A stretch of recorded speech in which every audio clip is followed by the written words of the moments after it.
ইসলামী ছাত্র আন্দোলনের সংগ্রামী সভাপতি সমাপনী বক্তব্য রাখবেন হাফেজ মোহাম্মদ ইসরাফিল। আসসালামু আলাইকুম ওয়া রাহমাতুল্লাহি ওয়া বারাকাতুহু। ইসলামী ছাত্র আন্দোলন বাংলাদেশ চৌহালি উপজেলা শাখা যে উদ্যোগ নিয়েছে, যে ভূমিকা পালন করছে, এটা শুধুমাত্র চৌহালি উপজেলা শাখায় পালন করছে না, সারা দেশব্যাপী লালিত পালিত হচ্ছে। ভাইয়ারা আমার, আজকে 5ই আগস্টের পর আমরা ভেবেছিলাম সারা বাংলাদেশ বুঝে বৃহত্তম স্বাধীনতা অর্জন করেছে, কিন্তু বড় দুঃখ আর আফসোসের সহিত বলতে হয় 2009 সালে এই চৌহালি উপজেলা শাখা ওমরপুর ইউনিয়ন কর্তৃক সেই এলাকার এক ডাক্তার রাতের বেলায় গরু চিকিৎসা করতে গিয়ে চোর ভাঙ্গা নামক এক গ্রামে সেই স্থানে ডাকাত দলের হাতে দর্শন হয়ে তাকে গলার ভিতরে পালন ঠেলে ঠেলে হত্যা করা হয়েছিল। 2013 সালে এই গলি স্বৈরাচারী আওয়ামী লীগের নেতৃত্বে সারা বাংলার মাটিতে এক ওয়াদা সারা বাংলার জমিন থেকে লক্ষ হাফেজ কোরআনদেরকে হত্যা করা হয়েছিল। তৎকালীন সময় আমরা দেখেছিলাম লক্ষ লক্ষ ছেলেদের প্রাণ গিয়েছে, জীবন গিয়েছে, মাল গিয়েছে, মায়ের বুক খালি হয়েছে, কিন্তু স্বাধীনতা আসে নাই। আমরা ভেবেছিলাম 2018 সালের নির্বাচনকে সুস্থ পদ্ধতিতে করতে পারলে আজকে আমরা ইসলামী আন্দোলন বাংলাদেশ এদেশে সুস্থ এক নিরাপদ দেশ হিসাবে সারা বিশ্বকে উপহার দেবে। কিন্তু বড় দুঃখ আর আফসোসের ব্যাপার হলো আমাদের বাঙালিদের নসিবে এমন এক চূড়া সরকারে বসেছিল, যেই সরকার গম, চাউল, ডাউল, তেল সহ এবং কিছু লোকের ভোট পর্যন্ত চুরি করতে দিতে আপদ করে নয়। আমাদের নসিবে এমন এক পথ নসিব আমরা হয়েছিলাম 2024-এর 7ই জানুয়ারি এদেশের সরকারের অন্য কোন দলকে সাথে নিয়ে নির্বাচন করার মতো কোন প্রয়োজন পড়ে নাই। তার নিজ দলীয় ব্যক্তিদেরকে প্রার্থী বানিয়ে নিজস্ব রাষ্ট্র হিসাবে সে বানানোর জন্য পরিকল্পনা করেছিল। এরপর আমরা ভেবেছিলাম এই স্বৈরাচারী আওয়ামী তুষার নেককে যদি বাংলার জমিন থেকে যদি বিতাড়িত করা যায় তাহলে কেবলমাত্র আমরা দেশের মানুষ হয়তো বা নিরাপত্তা পাইতে পারি। কিন্তু বড় দুঃখ আর আফসোসের ব্যাপার হলো এই নিরাপত্তার ব্যবস্থা এখনো পর্যন্ত করা হয় নাই।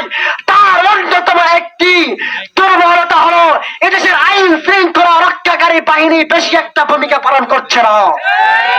এদেশের আইন শৃঙ্খলা রক্ষাকারী বাহিনী যতদিন পর্যন্ত স্বেচ্ছার না হবে, যতদিন পর্যন্ত নিজের দায়িত্ব নিজে মনে পালন না করবে, ততদিন পর্যন্ত বাংলার জমিনে সুস্থ এক রাষ্ট্র হিসাবে বাংলার মানুষকে উপহার দেওয়া সম্ভব নয়। আজকে চৌহালি উপজেলা শাখার পক্ষ থেকে ডক্টর মোহাম্মদ ইউনূস সাহেবের কাছে একটাই মাত্র দাবি জানাই, আপনাকে আমরা অন্তর্বর্তীকালীন সরকার হিসাবে 18 কোটি তৌহিদবাদী মুসলমান মেনে নিয়েছে। আপনার কাছে একটাই মাত্র দাবি হলো যেই সমস্ত দর্শকেরা আজকে আমাদের বন্ধের দিকে নজর দিয়েছে তাদের চোখ উৎপাদন পর্যন্ত আমরা ক্ষান্ত হব না। শুধুমাত্র চোখই নয়, তাদেরকে বিচারের আওতায় এনে তাদের করার পক্ষে যতক্ষণ পর্যন্ত ফাঁসির রশি চলতে না দেখবো ততক্ষণ পর্যন্ত আমাদের এই রানিং কর্তব্য আন্দোলন ক্ষান্ত হবে না। তাই আমরা বলতে চাই আপনার পক্ষে যতটুকু সম্ভব, শুধুমাত্র যতটুকু সম্ভব নয়, আপনি চাইলে বাংলার মাটিতে বর্তমান পরিস্থিতিতে সকল দলের মানুষকে নিয়ে সাথে পরামর্শ করে এদেশের মানুষকে এক সুষ্ঠু রাষ্ট্র উপহার দেওয়া আপনার পক্ষে অবশ্যই আমরা আশাবাদী। কথা ঠিক কিনা ভাইয়েরা আমার? সুতরাং আপনার কাছে আমরা জানাই এদেশের মানুষকে এই দর্শনদের হাত থেকে বাঁচতে হলে একমাত্র রব্বে কাবা কর্তৃক বিধান বাস্তবায়ন করার কোন বিকল্প নয়। রব্বে কাবার বিধান কি?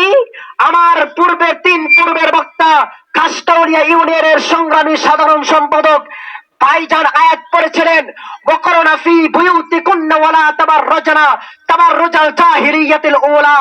আল্লাহ রাব্বুল আলামিন বলেছেন, হে নারীর দল, তোমরা যখন বাড়ি থেকে বের হবে তখন জাহিলিয়াতি যুগের মেয়েদের মতো নিজের রূপ সৌন্দর্যকে প্রদর্শন করে তোমরা রাস্তায় বের হবে না।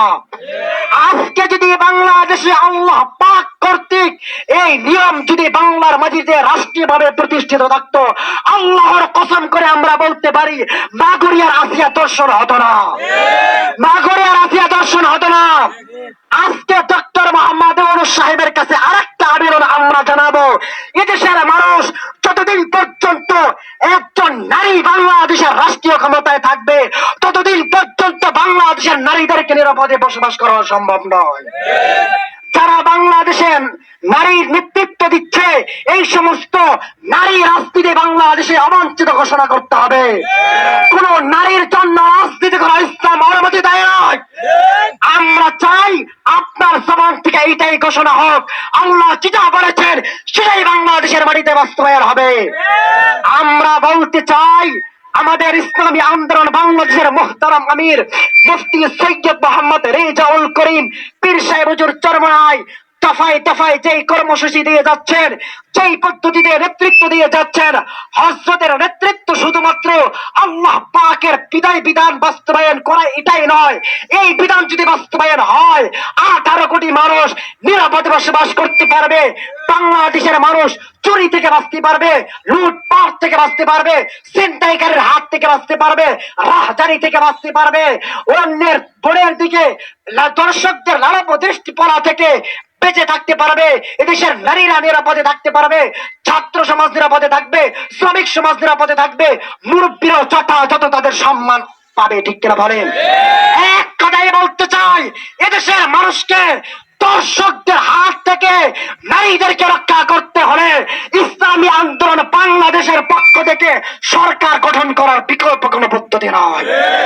সুতরাং আমরা পীর সাহেব চরমনায়ের নেতৃত্বে আগামী দিনের সংসদ ভবনে তার জবান থেকে এটাই আমরা শোনার জন্য অপেক্ষায় রয়েছি। এদেশের নারীরা বেপরোয়া অবস্থায় রাস্তায় নামতে পারবে না, এদেশের ছেলেরা কোন নারীর দিকে নজর দিতে পারবে না। যার যার বোনের নজর, যার যার বোনের ইজ্জত হেফাজতের জন্য সেই চেষ্টা করবে। চাচাদের বোনের ইজ্জতের হেফাজত চাচাতো ভাইয়ের কাছে নিরাপদ থাকতে হবে, অন্য মেয়ের নিরাপদ আমার কাছে নিরাপদ থাকতে হবে, অন্য মেয়ের ইজ্জতের নিরাপদ আমার কাছেই থাকতে হবে। অন্যের বোন আমার বোন, আমার বোন অন্যের বোন, আমার মা অন্যের কাছে নিরাপদ, অন্যের মা আমার কাছে নিরাপদ। যতদিন পর্যন্ত এই মন মানসিকতা আমাদের তৈরি না হবে ততদিন পর্যন্ত আর শান্তি সুষ্ঠু রাষ্ট্র আমরা উপহার পাওয়ার আশা করতে পারি না। আর শান্ত সুষ্ঠু রাষ্ট্র হিসাবে আমরা তখনই পাওয়ার আশা করি যখন ইসলামী আন্দোলন বাংলাদেশের মুহতারাম আমির সৈয়দ রেজাউল করিম বাংলাদেশের প্রধানমন্ত্রীর আসনে বসবে।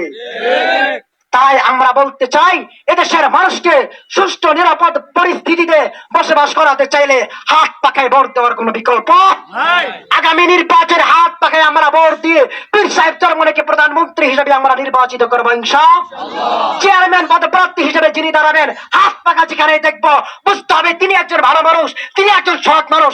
তাই যদি না হতেন অসৎ চরিত্র ব্যক্তিকে কখনো হাত পাখার মনোনয়ন দেওয়া সম্ভব নয়। যে হাত পাখার মনোনয়ন পাবে সেই বুঝতে হবে ইনি এই এলাকার ভিতরে এই দলের ভিতরে অন্যতম সৎ চরিত্র ব্যক্তিদের মধ্যে অন্যতম একজন। তাই সকলকে আমি অবগত করে বলতে চাই, আপনারা সকলেই নিজের নিরাপত্তার জন্য, নিজের সম্মান নিজের বুঝে নেওয়ার জন্য, নিজের মেয়ের ইজ্জতের হেফাজত নিজে বুঝে নেওয়ার জন্য হাত পাকায় সকলেই ভোট দিয়ে পীর সাহেব চরমনাইয়ের হাতকে শক্তিশালী করবেন ইনশাআল্লাহ। নাসরুম মিনাল্লাহি ওয়া ফাতহুন করিব ওয়া বাশশিরিল মুমিনিন। আসসালামু আলাইকুম ওয়া রাহমাতুল্লাহি ওয়া বারাকাতুহু। اللهم صل على سيدنا ونبينا وشفيعنا حبيبنا مولانا محمد صلى الله عليه وعلى آله وصحبه وسلم.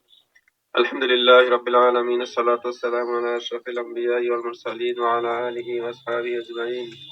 ربنا ظلمنا أنفسنا وإن لم تغفر لنا وترحمنا لنكونن من الخاسرين. ربنا فاغفر لنا ذنوبنا وكفر عنا سيئاتنا وتوفنا مع الأبرار. اللهم إنك عفو كريم تحب العفو فاعف عني. ربنا تقبل منا إنك أنت السميع العليم. ربنا تقبل صيامنا وقيامنا منا إنك أنت السميع العليم، وتب علينا إنك أنت التواب الرحيم. وصلى الله تعالى على خير خلقه محمد وآله وأصحابه أجمعين، والحمد لله رب العالمين.